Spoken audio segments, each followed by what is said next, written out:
금 인류 역사상 가장 오래된 안전자산 중 하나죠.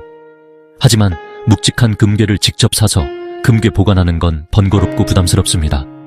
만약 이 금을 주식처럼 스마트폰으로 간편하게 헬그램 단위로 사고 팔 수 있다면 어떨까요?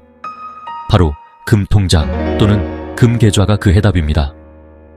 오늘 이 영상에서는 금계좌가 무엇인지, 어떻게 개설하고 거래하는지, 그리고 어떤 비용과 전략, 위험 요소를 고려해야 하는지 7분 안에 모두 알려드리겠습니다. 이 영상은 정보 제공을 목적으로 하며 특정 상품에 대한 투자 권유가 아님을 미리 밝힙니다. 먼저 금계좌가 정확히 무엇인지 알아보죠. 금계좌는 실물금을 직접 소유하지 않고 은행이나 증권사 계좌에 돈을 입금해 그에 상응하는 양의 금을 그램제, 단위로 기록해두는 방식입니다. 마치 은행 예금처럼 내 계좌에 금이 적립되는 개념이죠. 이는 실물금 투자와는 보관에 번거로움이 없다는 점에서, 금 ETF와는 실물 인출이 가능하다는 점에서, 그리고 금 선물과는 소액 투자가 가능하고 만기가 없다는 점에서 차별화됩니다.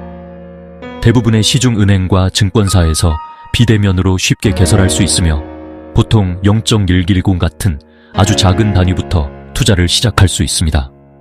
그럼 금계좌는 어떻게 만들고 거래할까요? 과정은 간단합니다. 첫째, 이용하려는 은행이나 증권사의 모바일 앱을 설치하고 비대면 계좌 개설 메뉴로 들어갑니다. 둘째, 신분증 촬영과 영상 통화 등 본인 인증 KYC 절차를 거칩니다. 셋째, 출금과 입금을 위한 본인 명의의 은행 계좌를 연결합니다. 계좌 개설이 완료되면 연결된 계좌에서 돈을 이체해 금을 매수할 수 있습니다. 보통 현재 가격으로 즉시 체결되는 시장가 주문과 원하는 가격을 지정해두는 지정가 주문 두 가지 방식이 제공됩니다. 매도 역시 마찬가지입니다. 거래가 체결되면 보통 1, 2 영업일 내에 정산이 완료되어 계좌의 금 수량이나 현금이 반영됩니다. 편리한 만큼 비용 구조를 꼼꼼히 따져봐야 합니다. 금 계좌 투자에는 여러 가지 비용이 발생합니다. 첫째, 매수-매도 스프레드입니다. 우리가 금을 살 때의 가격과 팔 때의 가격 차이를 말하며 보통 1% 내외입니다. 이것이 금융회사의 주된 수익원 중 하나입니다. 둘째, 거래 수수료입니다. 살 때와 팔 때 각각 부과되며 보통 0.2%에서 0.5% 사이입니다. 일부 증권사는 이 수수료가 없는 경우도 있습니다. 셋째, 보관 수수료나 계좌 유지 수수료는 대부분 없지만 일부 상품에는 있을 수 있으니 확인해야 합니다. 넷째, 실물 인출 수수료입니다. 계좌에 적립된 금을 실물 골드바로 인출할 때 부과되며 10%의 부가가치세와 개당 2~5만 원 수준의 제작 비용이 추가되어 매우 비싼 편입니다. 그렇다면 어떤 전략으로 접근해야 할까요? 가장 대표적인 전략은 정기분할 매수입니다. 매달 일정 금액만큼 꾸준히 금을 사 모으는 방식으로 가격 변동의 위험을 줄이고 장기적으로 평균 매입 단가를 낮추는 효과, 코스트 에버리징을 기대할 수 있습니다. 이는 금을 안전자산으로서 포트폴리오에 편입하는 가장 안정적인 방법입니다. 반면 단기 시세 차익을 노리는 트레이딩도 가능합니다. 하지만 금 가격은 여러 경제 지표와 지정학적 리스크에 따라 예측하기 어렵게 움직입니다. 또한 1%에 달하는 스프레드와 거래 수수료를 감안하면 단기 매매로 꾸준한 수익을 내기는 매우 어렵습니다. 따라서 대부분의 투자자에게는 전체 자산의 5속빌 2% 이내로 비중을 정해 장기적으로 모아가는 전략을 권장합니다. 금 투자의 장점만 있는 것은 아닙니다. 반드시 알아야 할 위험 요인들이 있습니다. 첫째, 가격 변동성입니다. 안전자산이라 불리지만 단기적으로는 주식만큼이나 가격이 크게 움직일 수 있습니다. 둘째, 유동성 문제입니다. 주식시장처럼 거래가 항상 활발하지 않을 수 있어 내가 원하는 가격에 즉시 팔지 못할 수도 있습니다. 셋째, 거래 상대방 위험입니다. 금 계좌는 예금자 보호법의 대상이 아니므로 만약 계좌를 제공하는 금융회사가 파산할 경우 투자금을 잃을 위험이 이론적으로 존재합니다. 물론 그럴 가능성은 매우 낮습니다.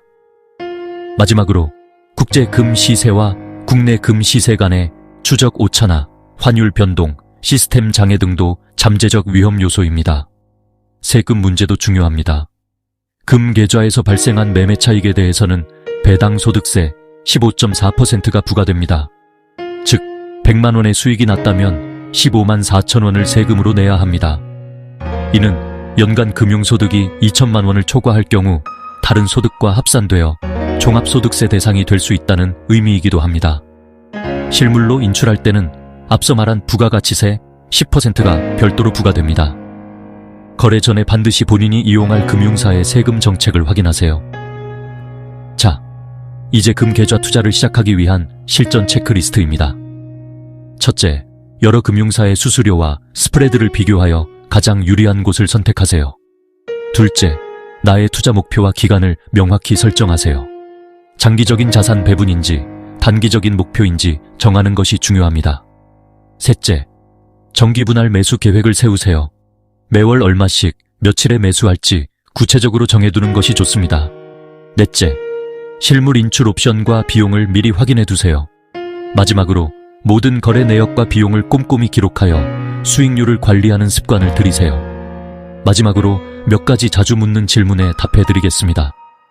정말 실물금으로 받을 수 있나요? 네, 가능합니다.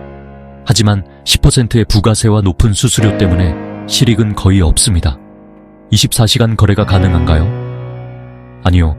보통 국내 정규 주식시장 시간과 비슷하게 운영됩니다. 최소 투자 금액은 얼마인가요? 금융사마다 다르지만 보통 1만 원 이하의 소액으로도 시작할 수 있습니다. 투자 한도는 안전한가요? 예금자 보호는 안 되지만 해당 금융사가 고객의 금을 별도의 신탁 계정 등을 통해 안전하게 보관하고 있습니다. 금계좌는 분명 매력적인 투자 수단입니다.